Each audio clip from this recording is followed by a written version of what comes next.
मोर बदली होता है नुआ सहर को। जगटा खूब सुंदर, क्वार्टरटा मध्य ठीक मंदिर पाखरे। किछि निर्दिष्ट पारे मु मंदिर जाए। अन्य दिन ऑफिस रु फेरी बालकोनी रे बसे। संध्या हेले मंदिर घंट आलती शब्द भासी आसे, भारी शांति लगे।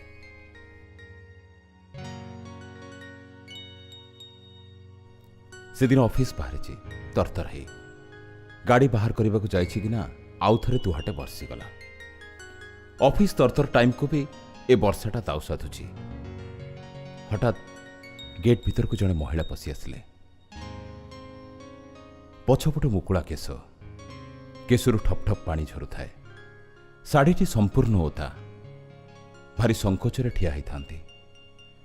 मते टिके दया लागिला। मु तांको भीतर को डाकिली। मंदिर जाउथिले बोधे, आसंतु भीतर को पळे आसंतु, सेठी वर्षा पानी छाटुची।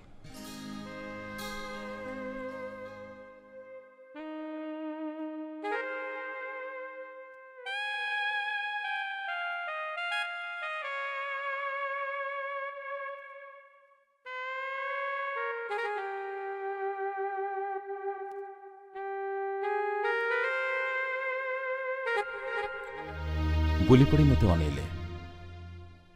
अनैछंती जे अनैछंती। मु भाबिली किछि भूल करदेली बोधे। वर्षा होतला बोली भीतर को पसि आसिले। तांको पुणी आउरी भीतर को डाकिबाटा मोर अबथ्रामी हेलानी तो। से किंतु पाखको आसिले। पचारले, आपण निरंजन विश्वाल ना? हाँ। केम जानले? मु तो एठिकी नुआ करी आसछि। मते तो एठिकी जानी नाहंती। मते जानी पारलो? चिनी पारछु कि नाही पा? हठात आपण तमे किए ये? किछि तो मने पड़ुनी। ना तो किछि मने पड़ुनी। मु परा सोनू। को सोनू? पिलादिन कथा सब भूली गलनी बोधे। तम घर पाखे आम घर थिला। तम बगीचारू मु सब बेले फूल चोरी करे। आ पिजुली भी गोटे दिन टेका मारु मारु पिजुली रे न बाजी तम मुंडरे बाजी जाइथिला। आ तम मुंड फाटी जाइथिला। मने नाही? अवश्य से दिन भूल रे बाजी गला। ओहो, हाँ मन पड़ला। ओ तमे ताहले सेई झांपुरी मुंडी झियो। मो बो सब बेले कहे तांको झियो भारी दुष्ट, किछि मानुनी। सकाळ न पाहुणु पाचिरी बाटे हाथ बढाई सबु फूल नहीं जाउची। ठाकुर पूजा को भी 2-4टा फूल छाड़ुनी। तुमको केमती भूलिबी? चिन्हटा आज जाई अच्छी परा। सॉरी, भूल रे टेकाटा बाची गला। पिचुली न बाजी तम मुंडरे बाजिथिला। अरे ना ना ना, सेमती थट्टा करथिली। सेटा तो पिला बेल कथा। अच्छा छाड़, तमे एठी केमती? यांकर पर एठी चाकरी। आमे अनेक वर्ष हला एठी अछु। एमती लघुआला परे वर्षा छाड़ी गला। मु ऑफिस को बाहरी गली। आउ सी घर को फी दिन एमती देखा हुए। मो घर बाटे से जाए मंदिर को, पुणी फेरे। केतेबेले गेट पाखरे, केतेबेले बालकनी रो। एमती बेल अबल रे देखा हो हो परिचय टिके रंग लागिगला। से दिन मु बगीचार बसीचे। से मंदिर गला।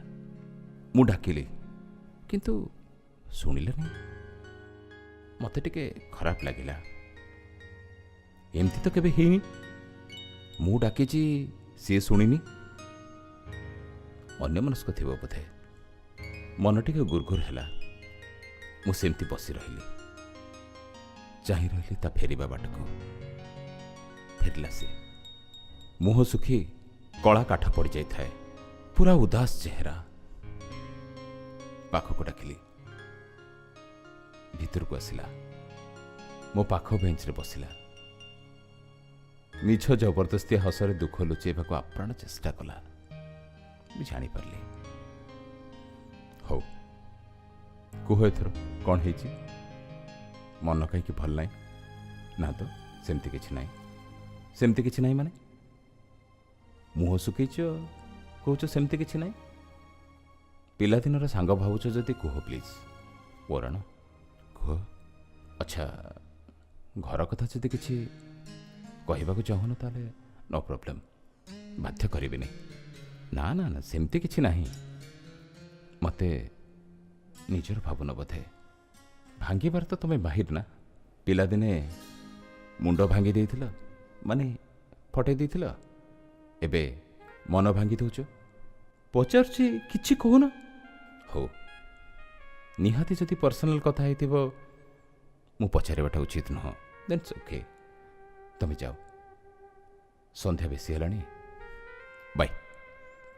ମୁଁ ଉଠି ପଡ଼ୁ ପଡ଼ୁ ହାତଟାକୁ ଧରି ପକେଇଲା। ଦି ହାତରେ ମୋ ପାପୁଲିକି ଜାବୁଡ଼ି ଧରିଲା। ଆଖିରେ ଆଖିଏ ଲୁହ। ସେତେବେଳେ ଯାଇ ତଳକୁ ମୁହଁ ପୋତି ବସିଥିଲା ତ ମୁଁ କିଛି ଦେଖିପାରିନଥିଲି। ସୁନ୍ଦର ମୁହଁଠାରେ କଳାହାଣ୍ଡିଆ ମେଘ ଘୋଟି ଆସିଥାଏ। ଖାଲି ବର୍ଷିବ ବର୍ଷିବ ହେଉଥାଏ। ମୁଁ ଅଜାଣତରେ ତାକୁ ପାଖକୁ ନେଇ ଆସିଲି।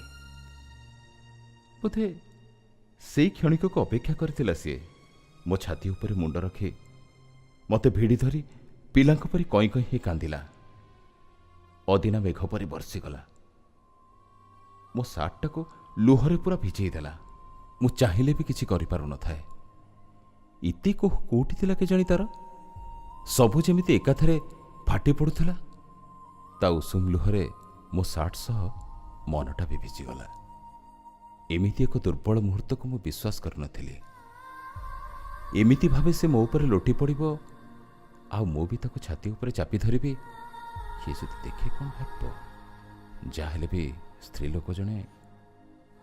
ସେ ଗମ୍ଭୀର ପରିସ୍ଥିତିକୁ ସହଜ କରିବାକୁ ଯାଇ ମୁଁ କହିଲି, କ'ଣ ହେଇଛି ଯେ ସେତେବେଳୁ କାନ୍ଦୁଛ?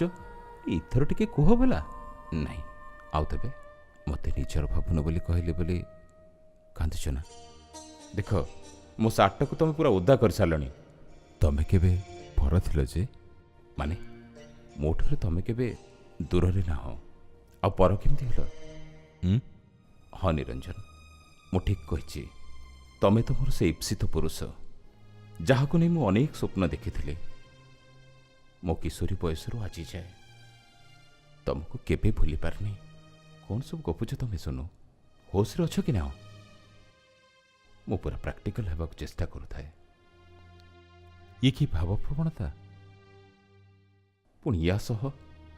ହଁ, ଆଗରୁ ପରିଚିତ ସିଏ, କିନ୍ତୁ କ୍ଷଣକ ଭିତରେ ଏସବୁ କ'ଣ ଘଟିଗଲା? ନା, ଭୁଲ ବୋଧେ ମୋର।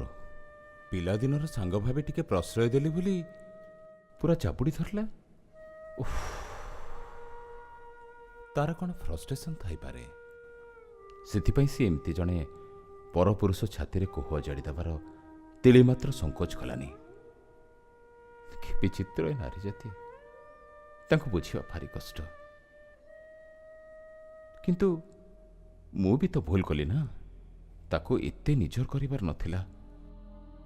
ମୋର ସମାଜରେ ଯେଉଁ ପୋଜିସନ୍, ତାକୁ କେତେ ଆଘାତ ଲାଗିଥାନ୍ତା। ଭାଗ୍ୟ ଭଲ ଆଜି କେହି ଦେଖି ନାହାନ୍ତି। ଛାଡ଼, ତାକୁ ଆଉ କେବେ ଭିତରକୁ ଡାକିବିନି। ନା, ଆଉ କେବେ ଭିତରକୁ ଡାକିବିନି। ନୀତି ମନ୍ଦିରକୁ ଯାଏ ଆସେ ସେ। ମୁଁ ବାଲକୋନିରୁ ତାକୁ ଦେଖିଲେ ପଛକୁ ଘୁଞ୍ଚିଯାଏ, ଦେଖାଦିଏ ନା। ସେ ବି ଥରେ ମାତ୍ର ହେଲେ ମୋତେ ଚାହେଁନି। ଯେମିତି ଆମ ଭିତରେ ଗୋଟେ ବିରାଟ ଝଡ଼ ତୋଫାନ ପରେ ନୀରବତା ଗତି କରୁଥାଏ। ସେ ଯେବେ ବି ମୋ ଆଖି ସାମ୍ନାକୁ ଆସେ, ମୋ ଛାତି ଭିତରଟା କେମିତି ଗୋଟେ ଅଜବ ଭାବରେ ଦୋହଲିଯାଏ। ସେ ଦୁର୍ବଳ ସନ୍ଧ୍ୟାଟା ଆଖି ଆଗରେ ନାଚିଯାଏ। ସେଦିନ ମୋ ଦେହ ଟିକେ ଭଲ ନଥାଏ। ଅଫିସରୁ ଛୁଟି ନେଇ ଏକା ଏକା ବାଲକୋନିରେ ବସିଥାଏ। ଅଜାଣତରେ ରହି ରହି ତାରି କଥା ମନେ ପକାଉଥାଏ। ନା, ଭଲ ଲାଗୁନି, ଜମା ଭଲ ଲାଗୁନି। ସାର୍ଟଟା ପିନ୍ଧି ମନ୍ଦିର ଆଡ଼େ ବାହାରିଲି। ମନ୍ଦିରକୁ ଗଲି। ଆରେ, ଏଠି ବି ସିଏ। ମନ୍ଦିର ବେଢ଼ାରେ ଯାହା କଥା ଭାବୁଥିଲି ସାମ୍ନାରେ ପଡ଼ିଗଲା ସିଏ। ଗଛ ଆଢ଼ୁଆଡ଼ରେ ଟିକେ ଛପିଗଲି। ଦୂରରୁ ଦେଖୁଥାଏ କ'ଣ କରୁଛି। ପୁରୋହିତଟିକୁ ଦିଟା ପୁଡ଼ିଆ ବଢ଼େଇ ଦେଲା। ନନା, ଏଇଟା ମୋ ପରିବାର ନାଁରେ ପୂଜା କରିଦେବ, ଆଉ ଏଇଟା ମହାଦେବଙ୍କ ପାଖରେ ପଣା ଆଉ ବେଲପତ୍ର ଚଢ଼େଇଦେବ। ନନା କହିଲେ, ଏଇଟା ସେଇ ନାଁରେ ତ ଝିଅ? ହଁ ହଁ, ସେଇ ନିରଞ୍ଜନ ବିଶ୍ୱାଳ। ଆଚ୍ଛା ଝିଅ, ଏତେ ବର୍ଷ ହେଲା ପୂଜା ବସଉଛୁ, ହେଲେ କେବଳ ନାଁଟା ଜାଣିଛୁ, ଆଉ ଗୋତ୍ର ଜାଣିନୁ? ଆଗରୁ ତ ଅନେକ ବାର କହିଛି ଗୋତ୍ର ଜାଣିନି ବୋଲି। ଆଚ୍ଛା, ସିଏ କ'ଣ ତୋର କେହି ନିଜର? ହଁ ନନା।